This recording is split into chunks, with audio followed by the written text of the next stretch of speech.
Michael Imhotep is host of the African History Network show out of Detroit, Kelavathea, communication strategist out of Washington, D.C. Michael, you go first. Representative Glenn Ivey, thank you so much for your work in shedding light on these falsehoods. What we have seen with former Representative now George Santos is pretty unprecedented. Okay, we know that politicians may have a knack for exaggerating the truth, but this goes well beyond that.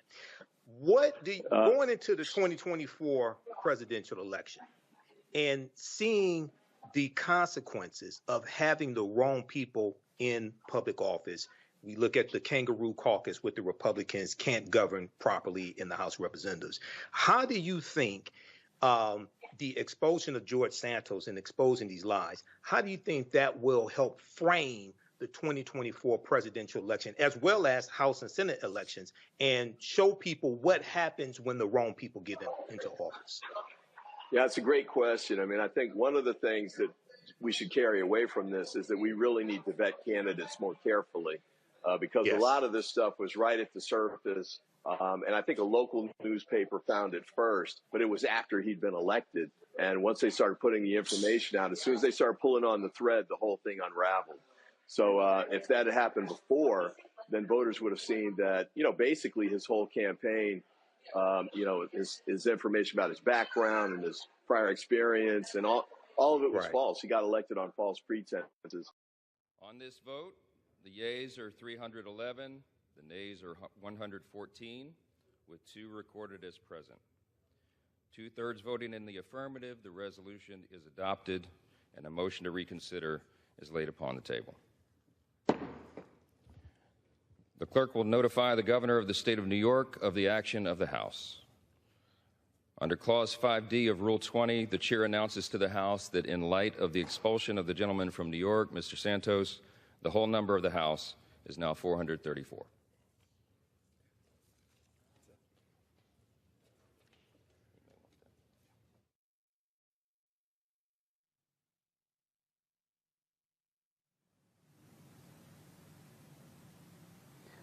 Well, folks, you see New York Congressman George Santos, gotta go. He was expelled from Congress. Dude has been lying, making stuff up. He has been indicted, you name it, he has done it. Even Republicans were sick and tired of him.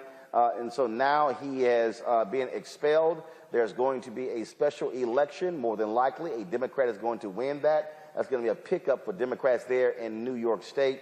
Joining us right now is Congressman Glenn Ivey of Maryland. He's a member of the House Committee on Ethics. It was their report that led to today's developments. Congressman Ivey, glad to have you. You're also a former federal prosecutor. This guy's been indicted on federal charges as well. There were some people who said, you know what, this is just not right. The voters should decide. He should be found guilty. But what was it about your ethics committee that swayed folks to say enough is enough, Santos has got to go?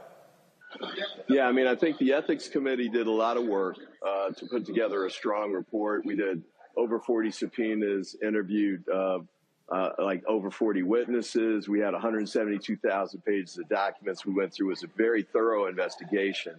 And at the end of all of that, we reached a unanimous bipartisan report that had findings that laid out the sorts of things you're talking about: fraud, money laundering, ethics violations of other types, using campaign finance money for his own personal benefits.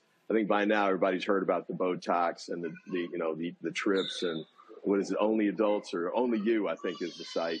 So I think people know what was going on there, and I think for most of us, after we were able to lay it out in the report and send it to our colleagues, I think they joined us in deciding it was time for him to go. Even one of the Republicans said that he and his mother actually had their credit card, money was taken off of their credit card by the Santos campaign. And he was like, I'm sorry, y'all may not want this guy to go, but he got to go. I think it was Congressman Max Miller. Yeah, it's nothing like personal experience to help people get religion. And I think that was one of those things. And apparently he sent an email around to his Republican colleagues to let them know. And I think he did that after, because, the speaker came out and said he was going to vote against expulsion. And the number 2 in the House, Scalise, did as well. So I think I was actually thinking that might turn the tide. But when their colleague came out and said, yeah, I got ripped off as well with one of these credit card scams, I think that was a nail in the coffin there, in addition to the report and in addition to the indictment, in addition to all these other things that sort of grew out around his trail of misconduct. It is, again, it's all quite interesting when you look at this. I mean, look, he lied about everything. And a lot of Republicans were standing with him. Speaker Kevin McCarthy was standing with him. But this ethics report, look, when this dropped, that's really where the tide turned. What do you say, though, to the people who say it's unfair, if you will, to expel someone? It really needs to rise to a level where someone is convicted first. Well, the Constitution's very clear. To expel, you need a 2/3 votes of the members of the House. There's no requirement for anybody to be even charged with a crime, much less convicted of one. And here, in addition to all the evidence about the criminal misconduct and the ethical misconduct, we gave him a chance to come in and give an explanation for, the $500,000 that disappeared and, all of the money that was taken and misused and ended up in his personal accounts. He declined to do so, even though he did dozens of interviews, even though he did a floor statement, even though he did a press conference on the morning of the vote this morning about, what he was going to say with respect to, his criticism of his colleagues. But he never addressed any of the misconduct. He never gave a plausible explanation for what we found in the report. And I think for a lot of people, that was the death knell. You had all this evidence, overwhelming evidence of misconduct on the one hand, and he had a microphone in his hand and used it, but never to explain what he had done or why what he had done was legal or appropriate. I've got a panel here joining with me. I'm sure they have some questions for you with regards to this. It's obviously huge news. It is not often that a member of Congress is actually expelled. Michael Imhotep is host of the African History Network show out of Detroit, Kelly communication strategist out of Washington, D.C. Michael, you go first. Representative Glenn Ivey, thank you so much for your work in shedding light on these falsehoods. What we have seen with former Representative now George Santos is pretty unprecedented. Okay, we know that politicians may have a knack for exaggerating the truth, but this goes well beyond that. Going into the 2024 presidential election and seeing the consequences of having the wrong people in public office, we look at the kangaroo caucus with the Republicans can't govern properly in the House of Representatives. How do you think the expulsion of George Santos and exposing these lies, how do you think that will help frame the 2024 presidential election, as well as House and Senate elections, and show people what happens when the wrong people get into office? Yeah, it's a great question. I mean, I think one of the things that we should carry away from this is that we really need to vet candidates more carefully because a lot of this stuff was right at the surface. And I think a local newspaper found it first, but it was after he'd been elected. And once they started putting the information out, as soon as they started pulling on the thread, the whole thing unraveled. So if that had happened before, then voters would have seen that, basically his whole campaign, his information about his background and his prior experience and all of it was false. He got elected on false pretenses. So vetting up front would be important. The other piece here, too, though, is you may recall, Trump kept talking about, Washington is the swamp. He's going to clean up the swamp, and Democrats basically. Well, the ultimate swamp monster, was George Santos. And, the key point, I think, for the House next year is the Republicans that voted to expel him right now, next year, if they're in the majority, they're going to vote to, put the same speaker back in place who voted to keep him there, and the number 2, Scalise as well. So if they're concerned about what they saw with Santos, it's time to move off of that party and make sure we have ethical people put in place who are going to fight against this sort of thing. And then the other part I'll say here is the New York races. One of the reasons we lost the House, we being the Democrats, was because we lost, 5 seats or so around the New York City area that really should have been Democratic pickups. Biden won those by significant percentages. I think this is going to help us pick up those seats. In fact, one of the reasons that those Republican congressmen led the push to get Santos out is because they were feeling the heat and they wanted to try and get him off the stage and move him away. I think it's important for us to remind the voters, not just about this. I think there's a lot of things that the administration's done that's been positive, rolling out for infrastructure, prescription drug costs, especially insulin. There's a lot of things that he's done that he hasn't gotten full credit for. But we need to remind them that George Santos is a product of the Republican Party. And the bigger version of that is Donald Trump. And you don't have enough time on the show to go through all of the stuff that Donald Trump's done, or even the recent statements.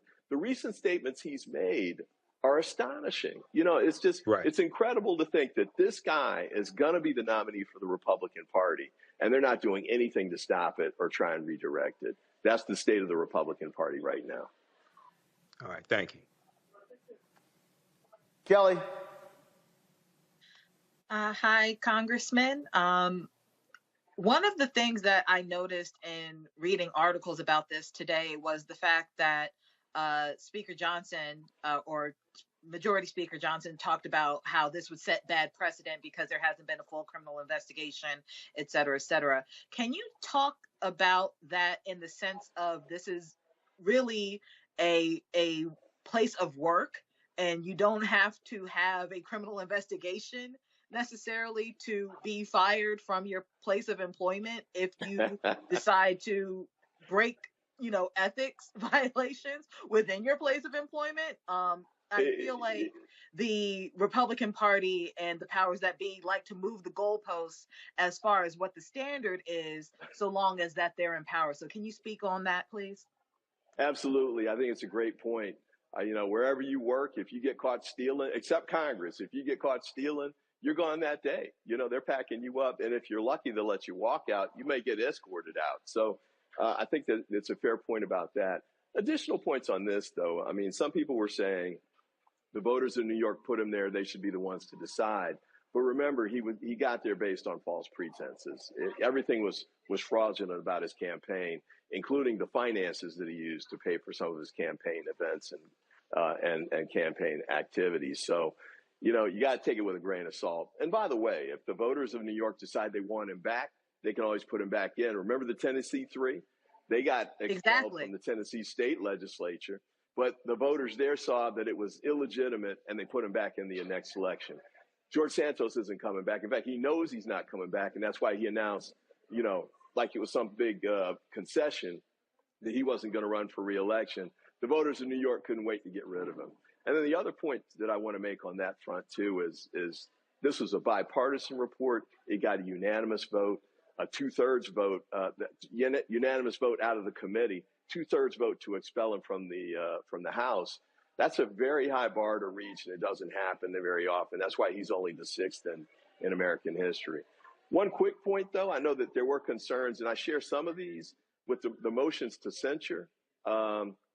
The Republicans have gotten fast and loose with some of those. For example, Adam Schiff, they censured Adam Schiff, but he didn't get anything remotely approaching due process. The censure vote, they penalized him before he even got referred to the Ethics Committee for us to do an investigation. And it was a totally illegitimate piece, too. I defy people to look at all of the scope of what George Santos did here, the breadth of it, the scope of it, the venality of it, and to say they're okay with that, that there's some kind of misunderstanding or that's free speech or legitimate conduct. Nobody says that. Matter of fact, George Santos didn't even say that. So I understand people have concerns about due process, but due process, 6 ways to Sunday on this. And I think the outcome is the right one. You had to be held accountable. All right. Congressman Glenn Ivey, I appreciate it. Thanks a lot. Thank you. Have a good one.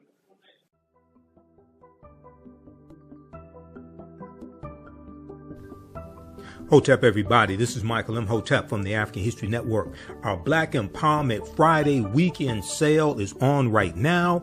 We have a fantastic promotion for you. Get our bundle pack of 2 online history courses that I teach, as well as my 15 lecture downloadable bundle, African History Awakens the African Mind from Mental Death. These are both from me, Michael Imhotep.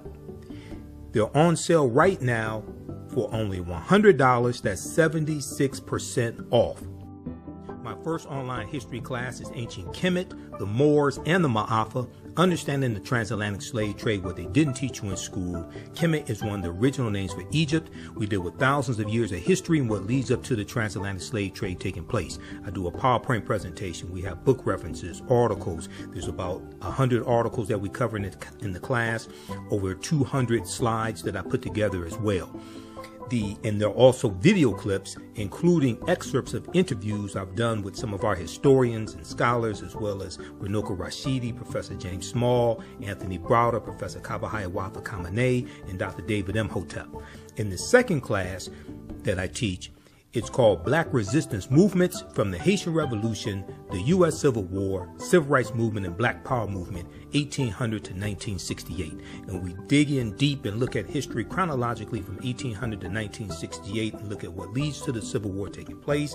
We study the Jim Crow era, the Reconstruction era, 1865 to 1877, World War I, World War II, Civil Rights Movement, Black Power Movement, and the Great Migration, 1915 and 1970. To understand what happened to us after slavery ended, what were the laws and policies put in place to put us where we are today, to understand where we need to go from here. I created both of these classes, created the curriculum, chose the content as well. This sale has been extended to Sunday, December 3rd, 2023. Visit our website, AfricanHistoryNetwork.com, AfricanHistoryNetwork.com. You'll see the promotion at the top of the page. As soon as you register, you can start watching the content. You can join us for our next online class live Saturday, December 2nd, 2023, 2 p.m. Eastern Standard Time. You can watch all of these classes on demand, and even after the course is over with, you don't lose access. Register right now, order right now. Visit our website, AfricanHistoryNetwork.com, AfricanHistoryNetwork.com. This sale has been extended to Sunday, December 3rd, 2023. Also, if you'd like to stop for information, you can support the African History Network, $ the AHN Show through Cash App, $ the AHN Show through Cash App, also through PayPal, paypal.me/the AHN Show. This helps us keep doing the research, stay on the air, keep broadcasting, pay some of the bills. All right, we have to get out of here. Remember, right now, it's correct wrong behavior is not over till we win Wakanda forever. And we'll talk to you next time. Peace. Is your child struggling with reading, writing, learning loss, and a culturally irrelevant curriculum? Do you want your child to be outstanding at reading and writing and also take pride in their culture? Then you want Reading Revolution Online. Reading Revolution Online is a web-based reading support program. We serve scholars in grades K through 8, and through our innovative approach, we help them build reading confidence and cultural identity development, equipping them for success in school and life. They learn about Black heroes and sheroes through captioned videos, reading selections, and other